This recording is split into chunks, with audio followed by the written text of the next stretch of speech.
Throughout our discussion and the process of entering the EV rally, it's been about combining our areas of expertise, Yeah.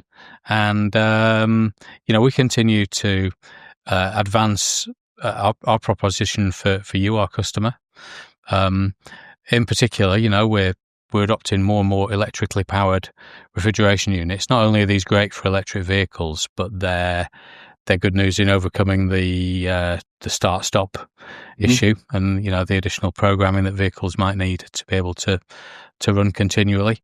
And considering the emissions downward trend, which is the principal goal of the net zero mandates, we're choosing fridge units without any of the potent F gases that these things contain. It's well documented by the likes of the Cold Chain Federation and other organisations that refrigerants are contributing a huge amount to global warming. Put this into context: a kilogram of ordinary refrigerant for a routine refrigerated vehicle is equal to about 2,200 kilograms of carbon dioxide. If we're worried about CO2 warming the planet up, then pump a bit of refrigerant in if you want to really get it cracking. So we're working with companies who are developing alternatives to the fluoride gases, which is what an F gas is, and indeed the use of F gases is being gradually outlawed for the reason of this potentially damaging effect that leakage will have, because every day refrigeration units are leaking a little bit of refrigerant out of joints that are gradually deteriorating, that kind of thing.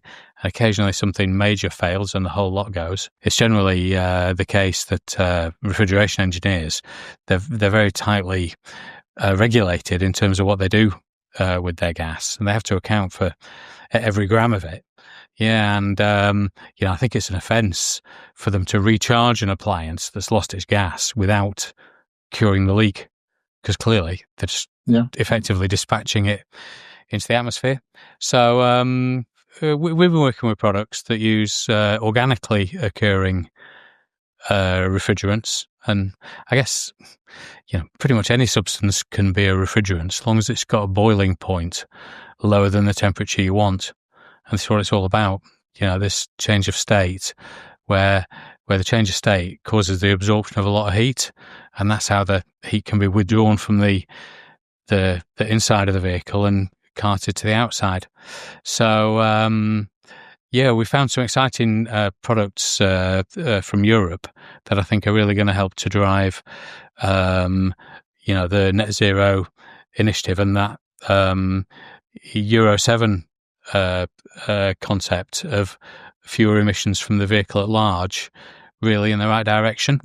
So that's really exciting for us, and I think we've presented these products to one or two of your customers with a great deal of early appeal.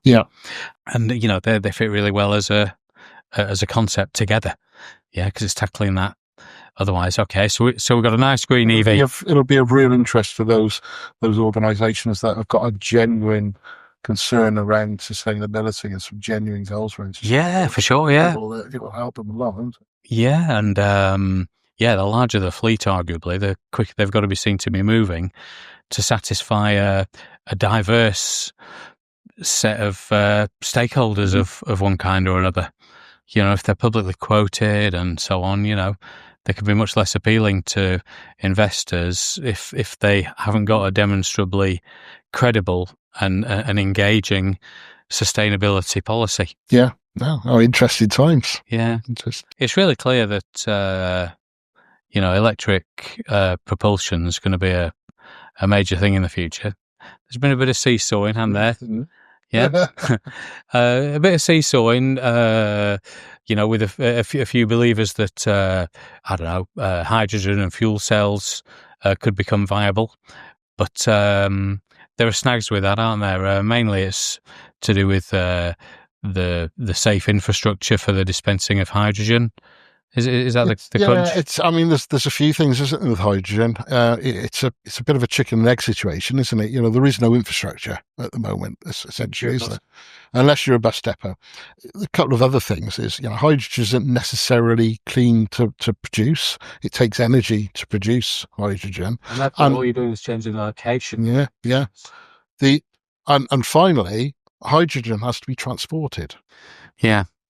So, you have to find a green way of transporting hydrogen, whereas electric comes down cables. So, you don't have the transport issue with it. I think in the future, hydrogen, in sort of midterm future, then hydrogen is probably going to feature in larger vehicles, buses, and trucks, because it's quick to refuel. Companies that operate those sort of vehicles are used to bunkering their own fuel, so at the moment they bunker their diesel. It probably costs them a little bit more, but there's no reason why they couldn't bunker their own hydrogen.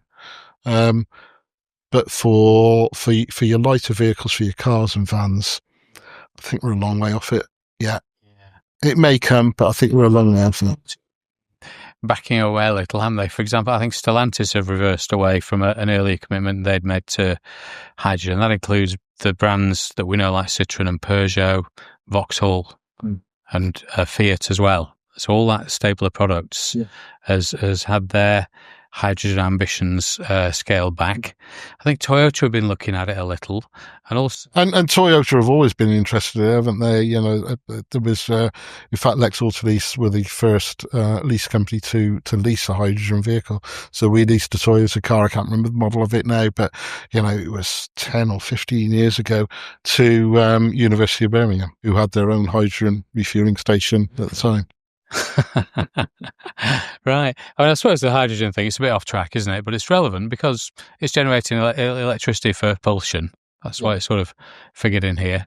But yeah, for larger vehicles and those that tend to be based around larger depots, perhaps hydrogen or if we're looking at combustion, perhaps, CNG.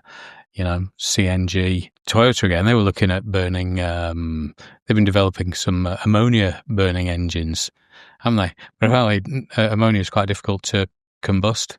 It takes a lot of pressure and a really, I think they've been working on really making a decent swirl of the fuel to make sure it'll combust.